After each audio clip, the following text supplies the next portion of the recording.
everybody. Welcome to the Hallmarkies podcast. I'm so excited today to be here to bring you another interview with one of our favorite Hall stars. This is so exciting. We are talking to Nikki DeLoach, and I am thrilled. My name is Rachel, and Nikki, thank you so much for coming on the podcast. Hi, guys. How are you? I'm so excited to be on the podcast. Yeah, thank you so much for coming. We really appreciate it. And what we like to do with our guests is we like to just start by asking you to introduce yourself and tell us what inspired you to become an actress. Okay. Well, hi, everyone listening. Hi, Hallmarkies. My name is Nikki DeLoach. I am so excited to be talking to all of you today. And, for as long as I can remember, you know how some kids, like, you discover what it is that you want to do, and then I find that there's, other kids that are just born and then they just start doing the thing that they one day will do. That was me. My mom recalls as early as like 3 years old for me, where I was, watching things on TV and trying to mimic things. And I wanted to dance and I wanted to sing and I wanted to be, a performer, an entertainer, like, the Julie Andrews of back in the day, the women who sang and danced and acted. I loved Singing in the Rain, and it was one of my favorite favorite all-time movies. So I think it was just something that I came into this world wanting to do. And as age 4, age 5, age 6, I would, transcribe scenes from TV shows, and I would handwrite them with the character names on pieces of paper and hand them out to my neighbors who were my friends, and we would all, reenact the scene. And everyone hated it except for me, and they all placated me. To this day, I'm super grateful, including my sister, who was like, this is not what I want to be doing on a Wednesday afternoon after school. So as long as I can remember, I wanted to be a storyteller, and it wasn't just an actor. I think to this day, when people say, like, what do you do? Because I also produce and I also write, and I'm also a teacher.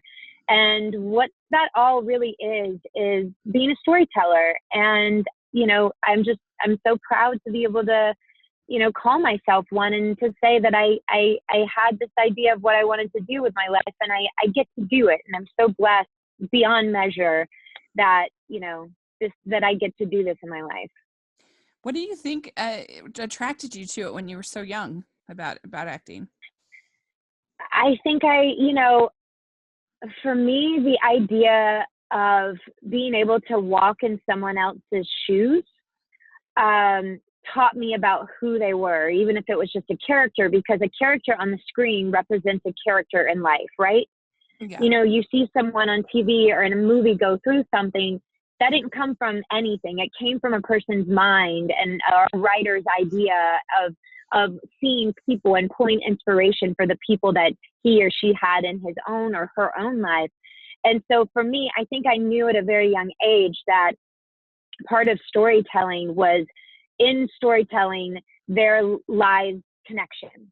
It's the thing that, we can watch it and we can be kind of connected to this character and learn and grow, inspired, and all of that. And actually, most importantly, not feel alone in our own lives. They say, they're saying now that the great disease of our generation is isolation. So I actually believe that storytelling is more important than ever, because for some people, it's the one way that they don't feel isolated in their own lives. And I think that I kind of understood that at a very young age.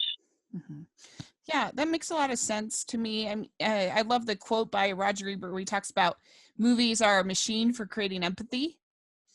And exactly. Yeah, because I'm never going to experience what certain other people will experience, and yet I can watch a movie about it and really experience it for that 2 hours. I thought of that a lot when I saw Moonlight. 'Cause that's a person that I'm never gonna probably meet somebody like that in my life. Who knows? Right. Probably not. Perfect example. No, it's a perfect example. And I feel like, that is the great thing about people sharing their stories on whatever, in whatever way they do, whether it is television or movies, or, I also have a blog with my friend, Jen Beatty, called What We Are. And what we do is we share women's stories. And it's not just like famous people or people who are known. It's women that we meet in our lives, that we're friends with, that we're touched by, that we, learn their story. And we're like, people need to know that, because when you know someone's story and when you are up close and personal to that person or to that story, hatred can't exist. Yeah. Isolation can't exist. Understanding differences, that kind of melts away. It's a really, really, really important way to connect people. And like, as you said, build empathy and build compassion, for all of us. Yeah. Yeah, I agree. So you were on the Mickey Mouse Club as a teen. I was. So what was that like? Oh, it was absolute heaven. I mean, really and truly, I to this day, I still pinch myself. I'm like, oh my goodness, I was a Mouseketeer. That's so cool. I really and truly just feel so lucky and blessed by the gift of being able to be a part of that show and that legacy. Mm-hmm. And for a kid who was raised in, a small town of like one traffic light, and I was obviously an entertainment kid, dancing and singing and performing and doing the whole thing. It was heaven. All of a sudden, I was placed in a group of kids that were just like me. That were exactly, and that was at a huge turning point in my life. I was 12 years old, and Justin and Brittany and even the older kids, we were all doing the thing that we love to do so much. And to get to do it with other kids your age, it actually felt normal. If that makes any sense at all. It's like we went to this private performing arts college, at a really young age, and learned how to do these really cool things. And on top of it, managed to get a great education and also be around other peers that didn't make us feel like we were outsiders or different in our own lives. And it was just a blast. And I'm super excited for the reunion that's coming up. If any of the fans want to get tickets and go, we're having the MMC 30-year reunion. It's going to be like a Comic-Con for Mouseketeers. So it should be, it's May 17th, 18th, 19th. If anybody wants to get tickets, it's going to be really fun. That's really cool. I didn't realize that they were doing that. Yeah. Yeah. Come do your live podcast from the MegaCon. Get Disney to sponsor us. That would be my dream come true. Right? Wouldn't it? Oh my goodness. I know. I know. That's cool. So when you go to Disneyland, it's like a whole different level of nostalgia than the rest of us have, probably. It really is. I posted a picture recently because I hadn't been back to Disney in such a long time, and my husband and I went with our 2 kids, and I just remember like taking a picture, and I posted it, and I think I wrote something like, "Hey, old friend, nice to see you again. It's been a long time." And there is this level of nostalgia and magic that just that happens with it. It's like you can have it's the idea that you can take a seed of an idea and you can turn it into, all the incredible Disney films that we've seen throughout our lives. And also like Disney World is incredible. Disneyland is amazing. My husband and I in the beginning were like, this is going to be horrible. Our kids are going to have the time of their lives, and the 2 of us are going to want to jump off a bridge. And we actually had, I think, as much fun, if not more, than our 2 children. I mean, we had so much fun. I think I rode the Cars ride like 3 times. Oh, you got lucky then. That one's little hard to get into. Yeah. Yeah. My husband is very good with the Max Pass situation. He figured the whole thing out. I get no credit for that. That's really cool. Yeah, I'm really excited. I'm going to D23 this summer. Oh, And fun. yes, and I'm really excited. And I'll go to Disneyland as part of that trip. I'm a little nervous because they got Galaxy's Edge coming on. It's going to be insane, but Yeah, I'm still excited. Anytime I get to go to Disneyland, that's so cool. it's a great day. Ah, it is. It is a really good day. It's the happiest place on earth. Come on. Yeah. So you were on a show after that called North Shore. Yeah. That you had tons of Hallmark alums in that show. I know, right? Isn't that cool? Yeah. I know. Christopher Paloha, Brooke Burns, Corey Sevier, Amanda Rigetti. Yep. Hallmark movies. I mean, I know, it's really cool. And then going to the TCA events, I get to see all of them again, which is really amazing. And well, Brooke and I, we keep in touch. She's incredible. She's such a fun, amazing human. And so is Chris, I think I've lived with Chris and his wife at like 2 points in our like friendship together. And once in Hawaii and then once here in LA for a brief stay.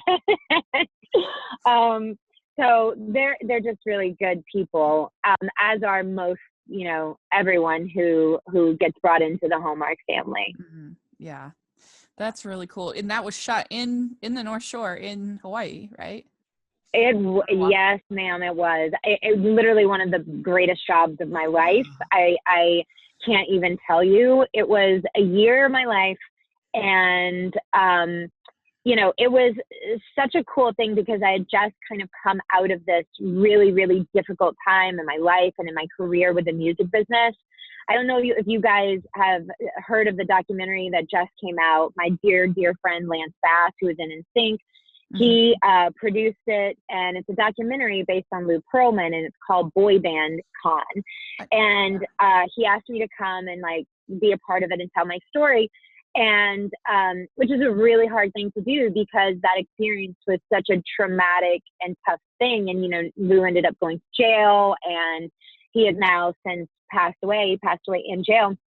But it was a really, really dark time. And everything was stripped from me, all the money that I had saved as a kid actor.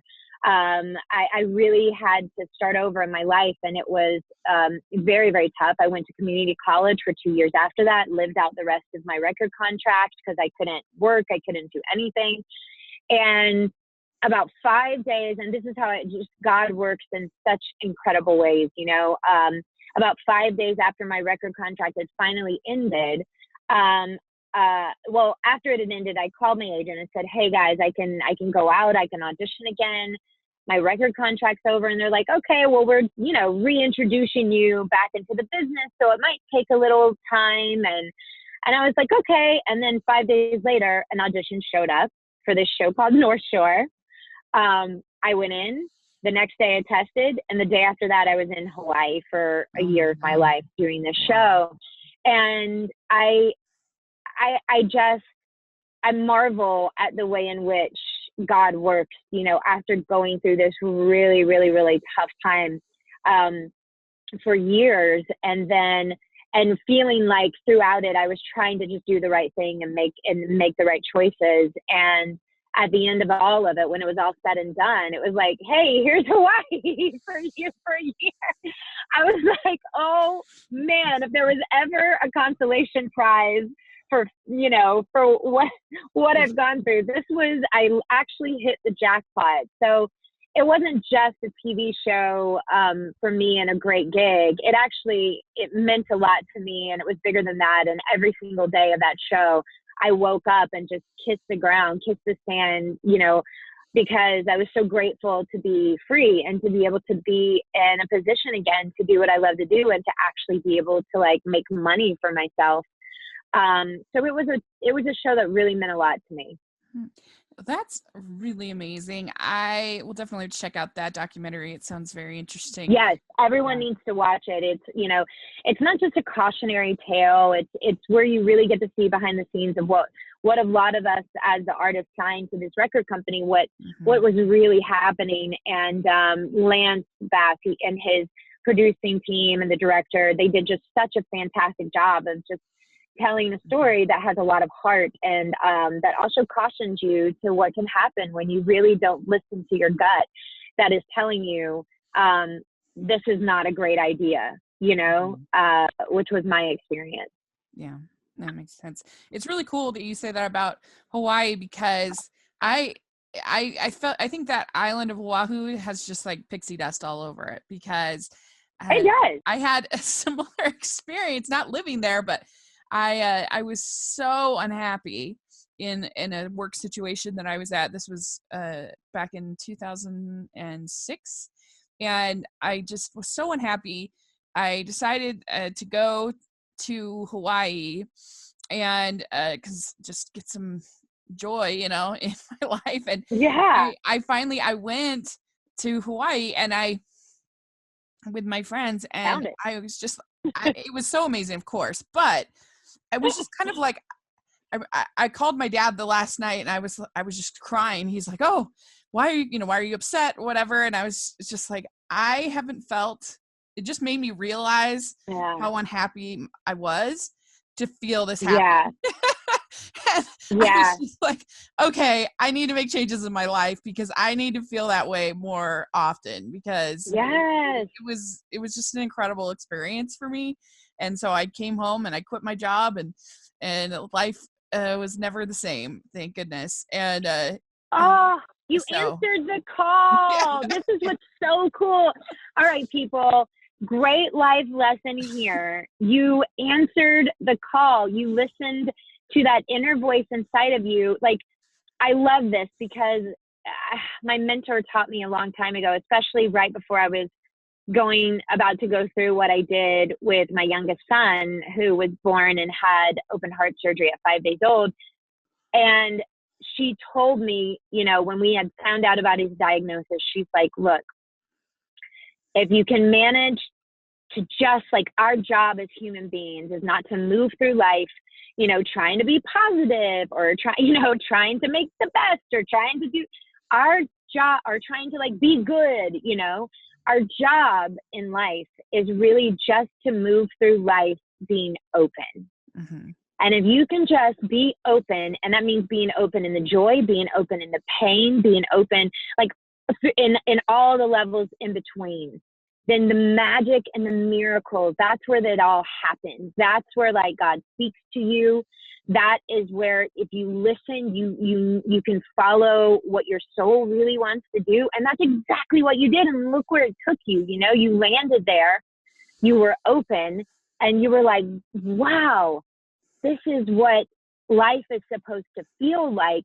And you followed that. It's so cool, right? That's where Yeah. the magic No, it's true. happens. I told myself I was never going to allow myself to ever feel like that ever again, and I haven't. I have, you know, I've had down days, I've had set, but not the same as I was feeling then. It's never been without Yeah. hope.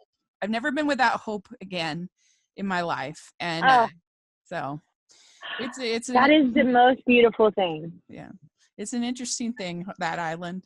It has it's a great place. Yeah. But anyway, so how did you get started with Hallmark? How did you even did you watch the movies? How did you even get started in your first Oh, I one? definitely watched the movies. I mean, it was my tradition, as just for myself. I would record a bunch of the movies that were coming on over Christmas. And then whenever I was decorating my house or wrapping all my gifts or any of that, I would like pour myself a glass of wine, watch Hallmark movies. And it was, it well, my community back home of Blackshear, Georgia, everyone had been saying like, Nikki needs to do a Hallmark movie. Nikki, we love a Hallmark. Nikki needs to do a Hallmark movie. And I was like, that would be awesome. I would love to do a Hallmark movie. I'm such a fan, but I never, I just had never thought about it. And so then my agent like ended up sending me an offer to go do a Hallmark movie. And I was like, oh, look at that magic. That's amazing. I went and did my first one. It was such an incredible experience. It was called Christmas Land. We filmed in Utah. And I know. Yeah. And the response from my hometown was so huge. I mean, I was in church, the Christmas Eve service with my family and in Hudson. And we like all had to like cut it short. We all had to get out of there because the pastor made the announcement. We all had to go home and watch Christmas Land because it was premiering on Christmas Eve that night. And so the whole entire congregation of like 1,500 people all went home, watched it. And it was just so cool to get the feedback from people, you know, because I had been on a show for like 6 years called Awkward, where, I mean, it was definitely not a kid's show, you know? Uh-huh. And so like a lot of them couldn't like sit down with their family and watch that show. And I got so much incredible feedback of like my whole family watched it, even my kids. It was so fun. And I thought this is making people so happy. It makes me happy. It's making all of these people happy. That's such a great feeling. There's something here that is even bigger than just the movie itself. You know what I mean? And then I did my next one. The following Christmas, I did another Christmas movie, A Dream of Christmas, which is still to this day one of my favorites that I've done for Hallmark. And same kind of reaction. And, you know, I don't think it's a mistake that Hallmark has really taken over television, especially at these times of years, at like these certain specific times of the year where it's like spring or Christmas time. It's making people feel a certain way. And isn't that what we want to do as storytellers? We want to make people feel good. And I really think that they're doing something that's really fun and also really important for our audience. Yeah, I think so too. I think that they provide escapism, particularly for women. And there's not that much in today's culture that provides that kind of escapism. I mean, I was thinking about that, you know, we used to have lots of soap operas and lots of stuff like that. It was kind of romantic escapism for women. Oh, yeah. And now there's just hardly any. There's hardly any romantic comedies that get released in the theaters. And by the way, that's the thing that, like, for me, I was such a rom-com fan. And I feel like that's a place where my skill set as an actor really shines, is being able to do both the comedy and also, you know, the heart and the drama that a real authentic rom-com requests from an actor. And it is a definite like tone, and it's a definite skill set to do it really well, like the Meg Ryans and Sandra Bullocks and, you know, of the world, like it, you know, and I have been obsessed with them since I was a child. And you're right, like they just since it really just stopped. I mean, you see a couple of them in the box office, but like they're few and far between now, when they used to be the norm. And Hallmark is really the only place that's just doing them. And I love working in this tone. I love working in the rom-com world. Yeah, it's really true. I mean, that's why like Crazy Rich Asians was such a phenomenon, because there hadn't been a movie like that in so long at the theater. It was so good. Mm-hmm. It was so good. And Christmas Land is really cool because it was filmed like 30 minutes, 40 minutes maybe from where I live.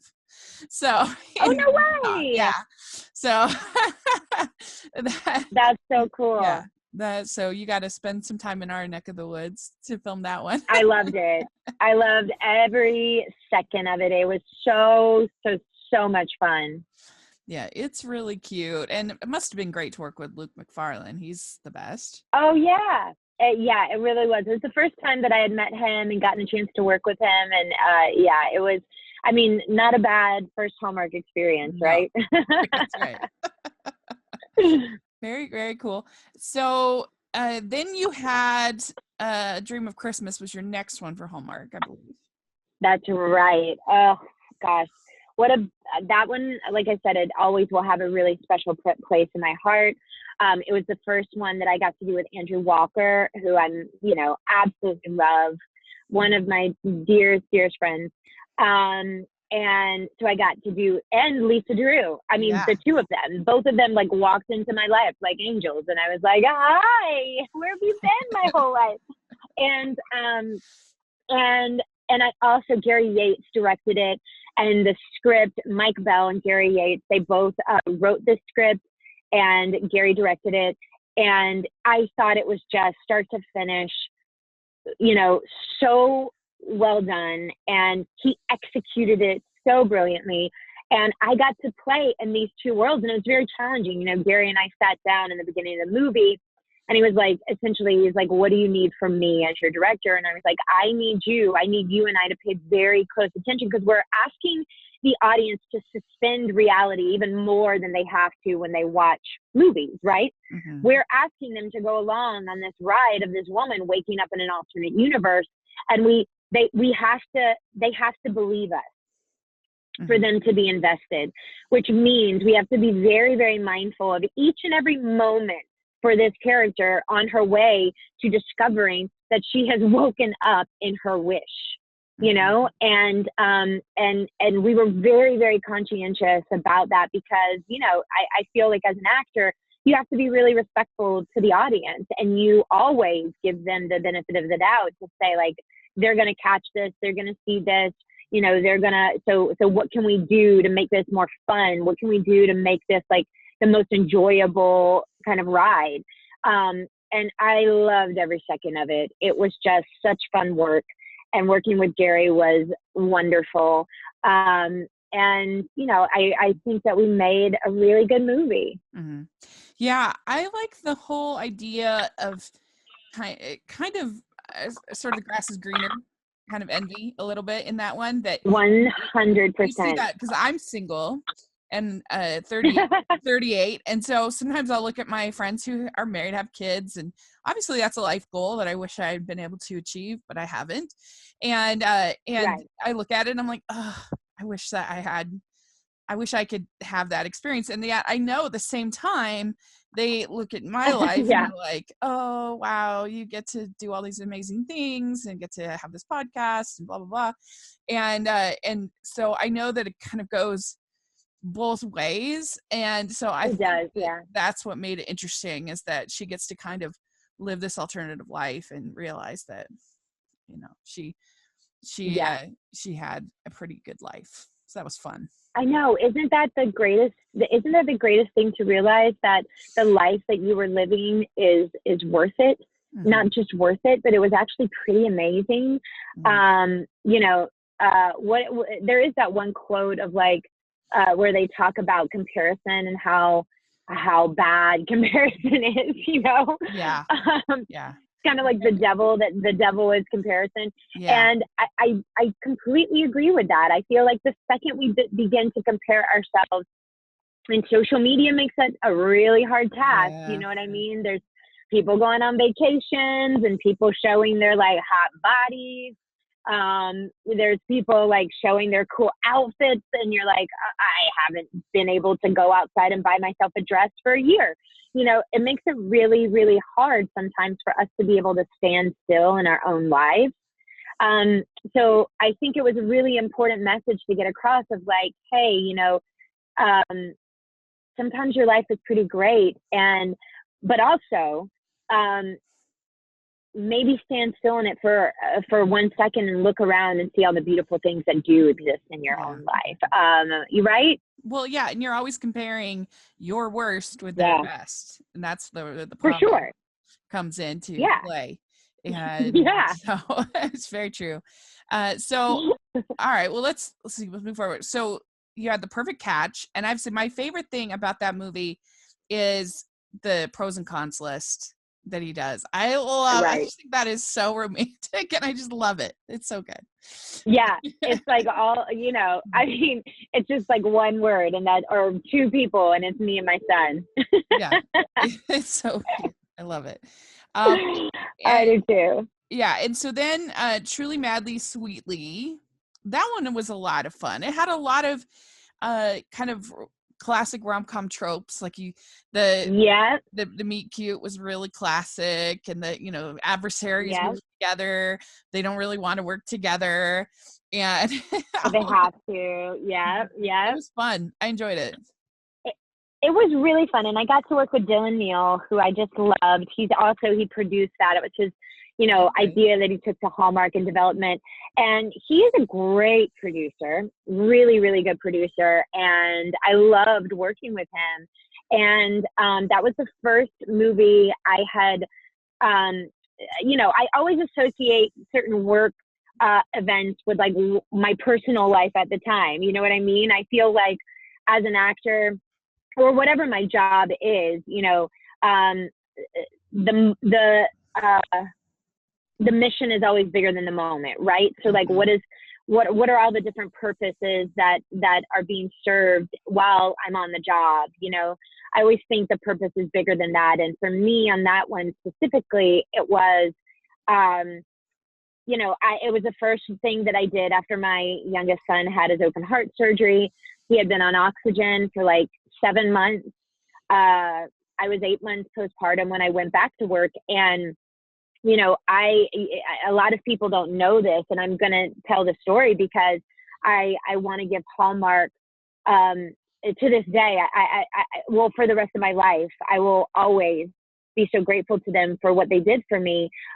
You know, I took so much time off in my pregnancy and through this heart surgery and him on oxygen that I wasn't even thinking about work, you know. And also with me working, I get my insurance through being an actor because of our union, and you have to work, you know, to do that. And if a year passes by without you working, you lose your insurance. And here we had this like kid who just went through, you know, was going to have to go through another couple of heart surgeries. He just had his last one last October. And my husband walked in and said, you have to go back to work or we're going to lose our insurance. And it is something that had not even crossed my mind. And then I was like, oh my gosh, like how soon? And he's like, soon. And I called up Hallmark and I said, guys, like I have never asked for this in my entire life. I don't even know how to ask for this, but like, I need a job. I have to go to work. My kid, we're going to lose our insurance. You know, I have a heart baby. And the people at Hallmark, Jennifer Phillips, Penny Perry, they literally moved a mountain. That movie was not supposed to go into production for like another like 6 to 8 weeks. And they moved the whole thing up. Everyone was like, we'll do everything we can to get it on its feet. And I was in, you know, Canada like 2 weeks later, and I got to, you know, and my health insurance kicked back in. And there are so few networks that you can pick up the phone and call and say, I need this for my family. And not only will they react, they will react with urgency. And I just will be eternally grateful to them for that. And, you know, those are the kinds of things that Hallmark does behind the scenes that like people don't know about, and why I love, not just as an actor, but as a human being a part of their family, because they've really taken care of me and my family in my life. Wow, that is an incredible story. Isn't it? It's amazing because you think in the era of like Me Too, when all these actresses have these terrible experiences and stuff like that, and everybody I've ever talked to or even read about that's worked with Hallmark has just had the best experiences. And yes, you know, whether it's being able to have their baby on set or whether it's you know, just all these different things that you hear about, I think is just really makes me feel proud to be, you know, supporting the network. You know, it's nice to know, because I'm a huge Disney fan. Even they've had their things that have come up in this last little bit, 100%. And they're making better, and that's great.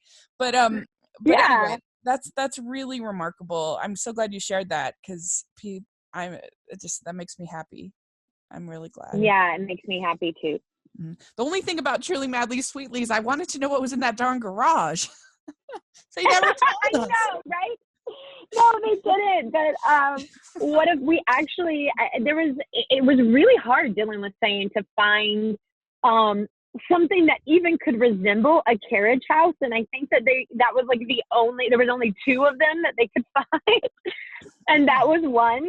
Like, what if there's like a super nice vintage car in there, like that she like never drove? I know, right? I know. What a fun movie. And, that one was also directed by Ron Oliver. And I know that you've had enough actresses on here from Hallmark to tell you that working with Ron is so much fun. It's such a delight. He plays music on the set between takes. He wears a suit and tie almost every day with his cufflinks. Yeah. He's just so fun to work with. And in that movie, him and Dylan really, they wanted to create a throwback romantic comedy. And I think that they did such a terrific job with it. The flavor of it was just a little bit different. It was really fun. Yeah. So Reunited at Christmas, this was all your idea, correct? Yeah. I wanted to do a family, like a true family movie. And obviously with Hallmark, there always has to be a romantic comedy element. And it was very challenging because, it wasn't the same structure where it's the man and the woman and they're falling in love the entire movie, and all of these other people are just kind of distant supporting or ancillary characters. I wanted to tell a whole family story. And, I can't even tell you how many people and families that I know who do the holiday shuffle of going between mom and dad and and how hard that is for people, but also kind of show what a holiday could look like if everybody just, came back together. Mm-hmm. And I thought what would bring them together would be obviously the passing of, the matriarch of the family, which was grandmother Madeline. And that would bring them all together. And then let's see what happens when we all get these characters in a room. And it was really tricky, like kind of weaving in all the different storylines. But I love that stuff. I love a challenge. And I'm so grateful they gave me the opportunity to kind of, I worked with Jen Phillips on that again. And Jen and I worked really hard, and to be able to bring that idea from the pitch that I took in to bringing it on its feet and seeing these actors that I got to be a part of choosing, say the words, and it was just so cool and so fun. And I just am so grateful for the opportunity to have done that with them. It was really unique. I mean, I'm watching the movie and I'm thinking, I've never seen a Hallmark movie about somebody who doesn't want to get married, actively is super. There's ones where it's kind of a Grinch type character maybe doesn't want to get married, but not in the same way that this one does, where she just actively is terrified of it, which was really an interesting dynamic, I thought.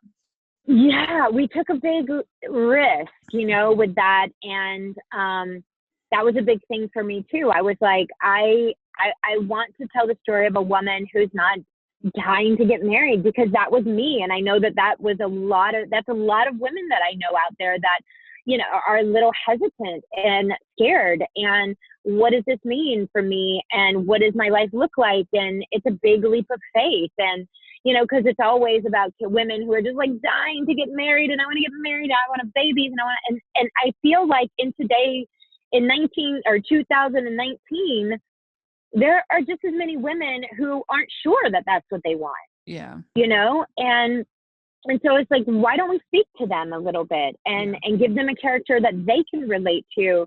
And I mean, I got to give it to them. They totally trusted Jen and I to do it. And at the end of the day, Bill Abbott loved it. And if he loves it, I'm happy. I'm a happy person. You know what I mean? That's right. So Love to the Rescue. I had a stressful experience because I'm a Rotten Tomatoes approved critic, and I had posted my review of Shazam, and people didn't like it. People didn't like that I didn't like it, and people were very upset with me. And I actually got some death threats, and it was really scary. are so crazy. I'm so sorry that happened to you. And so I had gone like 48 hours without sleeping, and it was the weekend of Love to the Rescue. And my brother was there, and I was trying to get me to kind of calm down, and because it had just been so crazy. And it's my first time ever dealing with anything like this, quite in that level. Yeah, that's so traumatic. And so I was like, I just want to watch the Hallmark movie and feel better. And so I watched Love to the Rescue. And I was like, I really do feel better.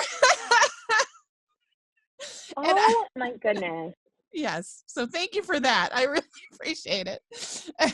You're so welcome. I mean, if ever there was a movie that was going to bring you out of that, it was definitely a movie that involved a dog, children, and Michael Rady. And I was just able to sort of calm down, and finally I was able to get back to sleep. Oh my goodness. This is just a great movie, I said to my brother, and he was like, yeah, it's pretty good. So you're like, please tell me it's going to make me happy, because I cannot take any more like scary stuff. Yeah, that's right. And that is incredible. I can't even believe that. Well, and I had interviewed Sarah Montana for the podcast, the writer, and she was just so remarkable in every way. Isn't she? So impressed with her and just her story. And if people haven't listened to her TED Talk, you definitely got to check it out, because she's incredible. I send it to so many people. Recently, I sent it to this. There was this man who was actually the hand double in Love Takes Flight.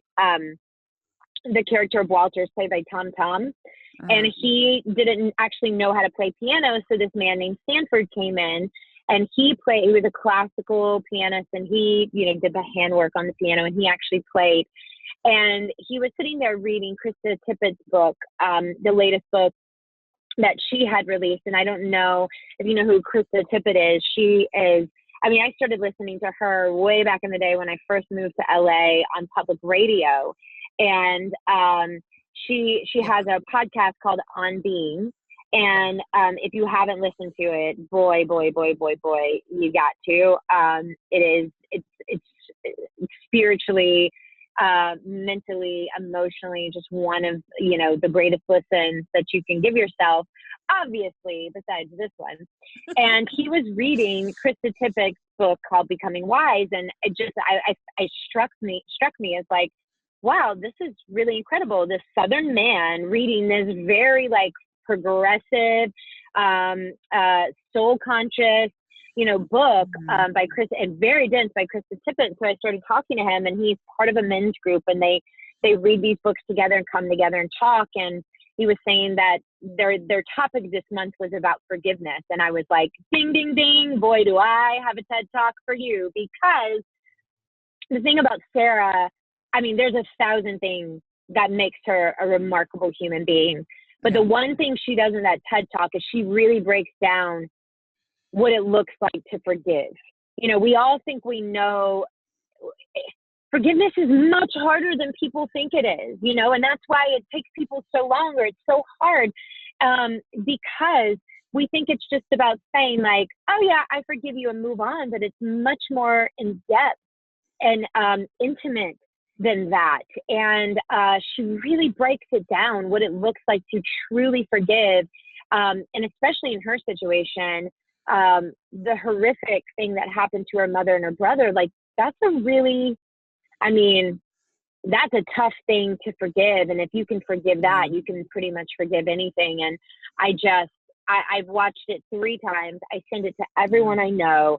She is not only, like I said, a remarkable human being. She's such a talented writer. Yeah. And I feel like a real star. And Love to the Rescue was her first movie. Yeah. It's the first script she's ever done.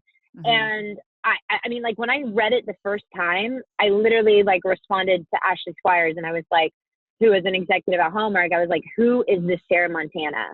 Mm-hmm. She's, and also I'm so much like that character. I felt like she had followed me around for 4 months. And put me in the movie. And then when I met Sarah, I was like, oh, you and I are the same person. That's why your voice is my humor. The sense of humor that I lean into is your voice. So it was kind of like me meeting, this creative soulmate of mine. And I just want to work with her forever. And we're working on a new project together that's very personal to me that involves my son's story for Hallmark. And I'm a writer myself, but it's too close to home for me to even touch, Sure. And I was like, I will do it, but only if Sarah writes it, and so you all heard it here first, guys. Breaking news. We're going to be working on that together, and and hopefully bringing it to Hallmark, within the next year or so. That's great. Well, I think she has huge potential. I'm very, very excited for her. Yeah, agreed. So Love Takes Flight is coming up this weekend. And so can you tell us a little bit about it? And it must have been pretty exciting to be in a Hallmark Hall of Fame movie. I could not even believe it when they called me to tell me. I was driving to my son's music class, my babe, my 18-month-old. And I was like, I literally go, well, of course I have to call my husband, because anytime I leave town, it requires a massive team effort, right? Sure. But I was like, between you and I, yes, absolutely. Are you kidding me? I'm so honored. I can't even believe you're asking me this right now.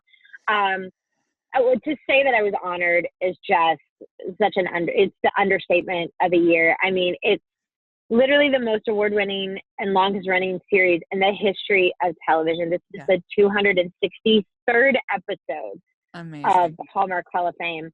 That's incredible. I can't even believe it. I'm so excited, and the story is so sweet. And it's based on true events that happened. Inspired by a true event, which in and of itself was such an inspirational thing. And then to be able for them, Hallmark, to have the idea to take the seed of that and to turn it into this movie, it's really such a beautiful thing. And then I get to work with my dear friend and director, who I've done 5 Hallmark movies with, Stephen Monroe, who I absolutely love and adore. It was his first Hall of Fame too. So we both after doing 4 back-to-back movies almost with each other, it was so cool to get this opportunity together.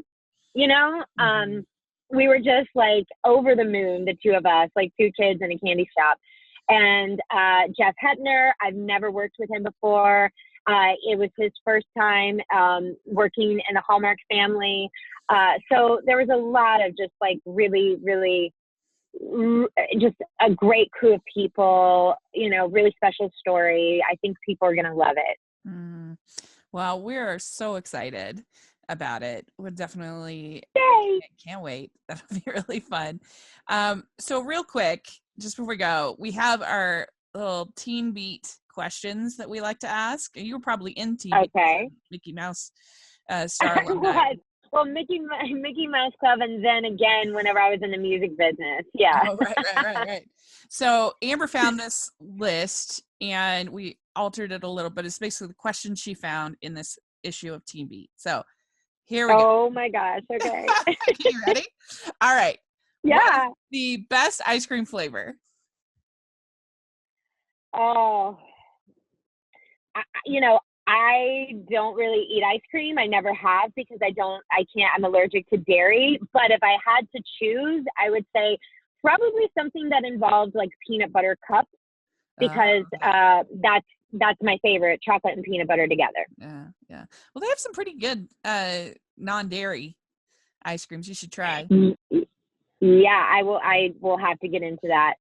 I think it's called Cocoa Bliss. One made with coconut milk. Nice. Really good. You should definitely try that. I love coconut milk. Okay. Yeah, you should. Okay. So number 2, favorite color. My favorite color is green. Oh, very on brand. It's very good. Okay. What what music are you into right now? Oh, right now I am playing a lot of Khalid. I am playing a lot of Casey Musgraves. I am playing a lot of let's see. Mumford and Sons, their Delta album. Like I say, those are probably top three on my on my list right now. Yeah. Did you see that being friends with Lance Bass? Did you see the Coachella thing with I NSYNC? didn't see that because I Oh, you didn't gotta see watch it, it. but how fun, It's right? pretty exciting. Yeah. So what is your go-to date night food? It's sushi always. I Oh. love sushi so much. Mhm. What is your go-to date night activity to go out and do? Oh, well, tonight my husband and I are going to a Dodgers game. Fun. So we love doing that. But to tell you the truth, usually it involves like going to bed very early because we're both so exhausted. Yeah. We have full-time jobs and two kids, and it's like, let's go to an early dinner and then go home and go to bed. Yeah, that Yeah. sounds perfect. Don't blame me at all. Dogs or cats? Oh, both. Are you kidding? I have both. I could never choose between either of them. I've been a crazy cat person. Fun fact about Nikki DeLoach that nobody probably knows is like I'm so obsessed with cats. I used to take my pageant money that I did pageants when I was a little kid, and I take my money and go buy cats with them. And then I love to attend cat shows. And I know I it's didn't even know weird, that was a but thing. you know what?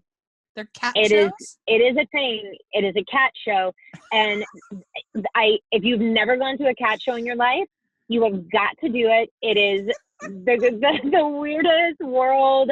So great, so much fun. I absolutely love it. But also I've had dogs my whole life, and I just like it's impossible to choose for me. Okay, good. All right. Beaches or mountains? Beaches. Yeah, me too. All right. Fancy dress or sweats? Sweat. Yeah. What is your favorite holiday to celebrate? Um, Well, it used to be Christmas, but now it's really Mother's Day. No, I'm joking. It's like I deserve it. That's a good one. We haven't had anyone say Mother's Day. That makes sense. I'm like I've earned every bit of this day. No, but I actually think it's at the end of the day, it really is Christmas. Because of the fact that that's it's always the one time of year where the whole family, you make sure to see each other and to get together. And there's nothing like that's pure heaven to me to be, with my family and my mom and my dad and our extended and the kids all together and everything. Like there's no better thing in the world. I don't know. You might have a different definition of heaven than I do. I think Christmas for my family can be a little intense, but no. Well, it depends on the family for sure. Because it totally depends on the family. I will give you that. I'm talking about specifically Christmas on the farm in Georgia. Nice. It's like it's heaven. Growing up Yeah. there and working my whole entire life. Sometimes the only time I would be able to get back home was during Christmas, and so it's always been this thing for me. Like if I can't get home at any other time of the year, I'm gonna make it home for Christmas, and so it's always kind of really held a special place in my heart because of that. Yeah. No, I'm just kidding. It is fun to be with family at Christmas. Sure. Yeah. So last question, and this is very difficult, and you can pick one of your own. What is your favorite Hallmark movie? It's really it's so they're so different, but I would say like in terms of one that was like a little more dramatic, A Dream of Christmas will always just be so near and dear to my heart, and one that's a little more comedic and kind of really like romantic, a true romantic comedy, definitely Love to the Rescue. Yeah. Very good. Well, great. Well, you passed the test, so we'll let you keep making Hallmark movies. Yay.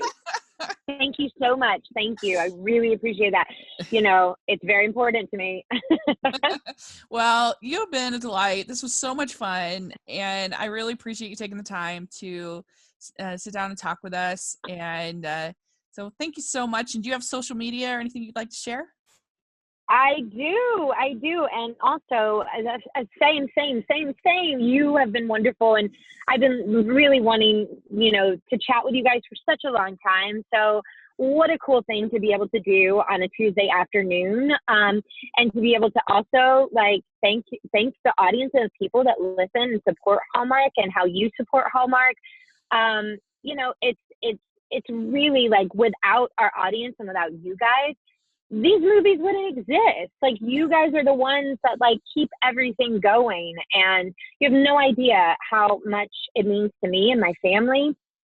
And so I would like to say thank you for that. And yes, if you want to follow me on social media and to see the hot mess that I am,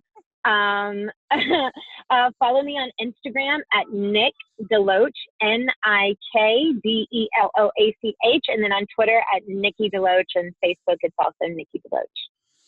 Great. And we'll have all that in the description section if people want to follow you. So thanks again. I really appreciate it. Let's do it again. Okay. Thank you so much. I would love to. Anytime. Bye. Bye. So we'd really like to thank Nikki for coming on the podcast and talking with us. It was such a great interview. She was fantastic. And so make sure you guys are following her and let us know what you think of the interview, if of any of the things that we talked about. We went to a lot of places. It was really great. And let us know on Twitter or in the comment section. We'd love to hear your thoughts. And you can follow me at Rachel's Reviews all over social media and on iTunes and YouTube. And you can follow the podcast all over social media. And if you're listening on iTunes, please give us your ratings and reviews. We really appreciate it. If you are listening on YouTube, give us a thumbs up and subscribe to our channel. That means a lot to us as well. And we're really excited for upcoming Hall of Fame movie. So yay. And we will talk to y'all later. Bye.